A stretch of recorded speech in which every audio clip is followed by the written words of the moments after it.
বলা হচ্ছে যে একটি আয়তকার প্লটের দৈর্ঘ্য 90 মিটার, প্রস্থ 50 মিটার। এই প্লটটিকে তারের বেড়া দিয়ে ঘেরতে যদি বেড়ার খুঁটিগুলোকে 5 মিটার দূরত্বে স্থাপন করা হয় তবে মোট কতগুলি খুঁটির প্রয়োজন হবে? এখন এই প্রশ্ন সলভ করতে গিয়ে অনেকেই অনেক কনফিউশনে পড়ে যায়। তো আজকে আমি সেই সমস্ত কনফিউশন দূর করব। এর পরবর্তীতে তোমরা এই প্রশ্ন পরীক্ষায় পেলে উইথাউট এনি কনফিউশন একদম কারেক্ট অ্যান্সারটা মার্ক করে আসবে। প্রথম কথা এটা বুঝতে হবে প্রবলেমটা কোথায় হয়। পরীক্ষার হলে গিয়ে স্টুডেন্টরা বুঝতে পারে না যে এক্ষেত্রে আমরা পরিসীমাকে 5 দিয়ে ভাগ করব, তারপর +1 করব নাকি -1 করব নাকি কিছুই করব না। এবং অনেক আমরা দেখব যে অনেক জায়গাতে অনেক অনলাইন সোর্সের মধ্যে আমি এই কোশ্চেনটার অ্যান্সার অনেকেই ভুলও করে। তো আজকে আমরা সেই সমস্ত প্রশ্নের জবাব দেব। তার মানে হচ্ছে তোমাদেরকে সঠিকটা বলার চেষ্টা করব। সেই সঠিকটা তোমরা যদি জেনে যাও তাহলে আজকের পর কোনোদিনও ভুল হবে না। মূলত এই প্রশ্নে যে গ্যারাকলটা আছে সেখানে মূলত দুটো জিনিস দেখতে পাওয়া যায়। একটা হচ্ছে যে আমাকে যদি বেড়া দিতে হয় সেটা আইদার এরকম কোনো লম্বা রাস্তার উপর গাছ লাগানো হতে পারে, আর নচেত এই ধরনের কোনো ক্লোজ ফিগার হতে পারে। ক্লোজ ফিগার মানে কি? ধরো একটা আয়তক্ষেত্রাকার বাগান বা ধরো একটা সার্কুলার জায়গা। এই দুটো ব্যাপার হতে পারে। এখন আমাদের এই ধরনের প্রশ্নে দুটো জিনিস গিভেন থাকবে। এক হচ্ছে যে টোটাল পরিসীমা বা টোটাল যে যতটা জায়গায় ফেন্সিং করতে হবে সেই দৈর্ঘ্যটা আমাদের গিভেন থাকবে। এখন হয়তো ডাইরেক্টলি পরিসীমা তোমাকে নাও বলতে পারে, দৈর্ঘ্য প্রস্থের আকারেও তোমাকে দিতে পারে। তো সেক্ষেত্রে আমরা কি করব, দৈর্ঘ্য প্রস্থ থেকে পরিসীমা বের করে নেব। যেমন বৃত্তাকার যদি হয় সেক্ষেত্রে তোমাকে বৃত্তের পরিসীমা বের করে নিতে হতে পারে যদি ব্যাসার্ধ দেওয়া থাকে। আর যদি স্ট্রেট কাট কোনো রাস্তা হয় তাহলে সেক্ষেত্রে রাস্তার দৈর্ঘ্য তোমাদের দেওয়া হবে। এটা নাম্বার 1 যেটা আমাদের দেওয়া থাকবে। এবং নাম্বার 2 যেটা আমাদের দেওয়া থাকবে সেটা হচ্ছে যে বেড়াগুলোর মাঝখানে প্রত্যেকটা পোলের মাঝখানে কতটা করে গ্যাপ থাকবে সেই গ্যাপের কথাটা আমাদেরকে বলে দেওয়া থাকবে। প্রথম যেটা তোমাদের মাথায় রাখতে হবে যে এটা ভাবার কোনো দরকার নেই যে বেড়াটা বা পোলটা একটা ছোট্ট জায়গা দখল করে থাকবে, এটা একদমই ভাববে না। পোলটাকে একটা পয়েন্ট হিসেবে চিন্তা করবে। পোল কোনো জায়গা দখল করবে না। পোলের জায়গা দখল করার জায়গাটা এখানে নেগলিজেবল। এটা আশা করি বুঝিয়ে দিলাম। এরপরে ধরো আমি দুটো উদাহরণ নিয়েছি তোমাদের এখানে, তাহলে ব্যাপারটা তোমাদের বুঝতে সুবিধাজনক হবে। একটা হচ্ছে লম্বা রাস্তা। এই রাস্তাটায় যদি আমাকে পোল বসাতে হয়, ধরে নাও এটা 6 মিটারের রাস্তা, আর আমাকে পোল বসাতে হবে।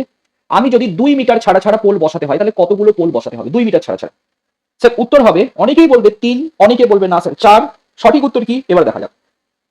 মাথায় রাখবে যে জিনিসটা আমাদেরকে দেখতে হবে, আমাদের 2 মিটার ছাড়া ছাড়া একটা করে পোল বসাতে হবে। শুরু থেকে আমরা কাউন্ট করতে শুরু করব এবং 2 মিটার ছাড়া ছাড়া একটা করে পোল বসাবো।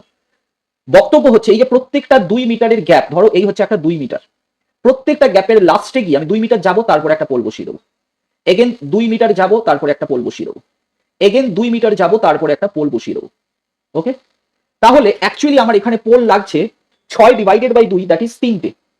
এই যে ছবিটা তোমরা ক্লিয়ারলি বুঝতে পারছো, প্রত্যেকটা গ্যাপ যাবো এগোবো একটা পোল বসাবো, গ্যাপ এগোবো একটা পোল বসাবো, গ্যাপ এগোবো একটা পোল বসাবো। এক্ষেত্রে টোটাল আমাদের লাগছে কতগুলো? 6/2 দ্যাট ইজ 3টে পোল লাগছে। কিন্তু এখানেই শেষ নয়, এই যে শুরুটা ফাঁকা পড়ে আছে এখানেও তো একটা পোল দিতে হবে। So this is the extra poll যেটা আমাকে বসাতে হচ্ছে, তার জন্যই +1 করব। ওকে, এই পার্টটা হচ্ছে আমাদের এক্সট্রা। আশা করি তোমাদের বোঝাতে পেরেছি যে কখন আমরা +1 করি। ব্যাপারটা হচ্ছে জাস্ট 6 মিটারকে 2 মিটার দিয়ে ভাগ করলাম, কিন্তু তারপরে এটা +1 করতে হবে কারণ শুরুর জায়গাটা আমি বাদ দিয়ে গেছি। এইটা গেল ফর ওপেন রোড, মানে যে লাইনটার দুদিকটা ওপেন। বাট আমরা একটা বর্গক্ষেত্রাকার বা আয়তক্ষেত্রাকার যদি দেখি, এটা দুদিকটা ওপেন নয়, এটা একটা ক্লোজ ফিগার। ক্লোজ ফিগারের ক্ষেত্রে ধরে নাও সাপোজ এটা হচ্ছে 6 মিটার, নিচেরটাও 6 মিটার, এটা হচ্ছে 4 মিটার এবং এটা হচ্ছে 4 মিটার। না ওই আমাকে এখানে যদি পোল দিতে হয় 2 মিটার ছাড়া ছাড়াই, তাহলে গল্পটা এরকম হয় না? এই যে শুরুটা থেকে প্রথমে 2 মিটার যাব, পোল বসালাম, এগেন 2 মিটার গেলাম, পোল বসালাম, এগেন 2 মিটার গেলাম, পোল বসালাম, এগেন 2 মিটার গেলাম, পোল বসালাম, এগেন 2 মিটার গেলাম, পোল বসালাম, এগেন 2 মিটার গেলাম, পোল বসালাম, এগেন 2 মিটার গেলাম, একটা পোল বসালাম, এগেন 2 মিটার গেলাম, একটা পোল বসালাম, এগেন 2 মিটার এগোলাম, একটা পোল বসালাম এবং এগেন 2 মিটার এগোলাম, একটা পোল বসালাম। খতম।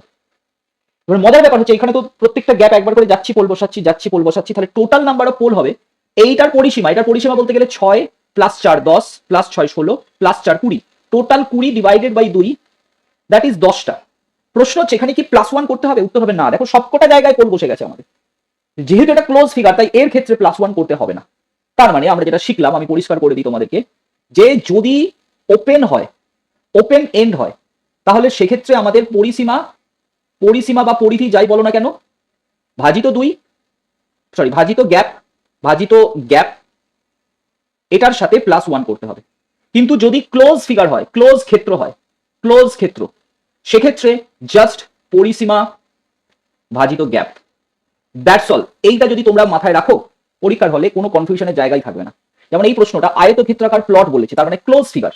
ক্লোজ ফিগার মানে প্রথমে আমাদের পরিসীমা বের করতে হবে, যেহেতু আয়তক্ষেত্র তাই 2 গুণিত 90 + 50, তার মানে 90 + 50 হয় 140, 140 গুণিত 2, তার মানে 280।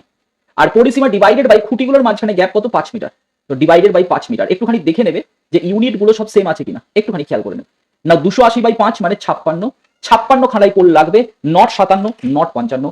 আজকের পর এই কনফিউশন আশা করি তোমাদের দূর হয়ে যাবে। ভিডিওটা ভালো লাগলে অবশ্যই সবাই একটা লাইক করবে এবং চ্যানেলটাকে শেয়ার করবে, সাবস্ক্রাইব করে দেবে। Thank you everyone.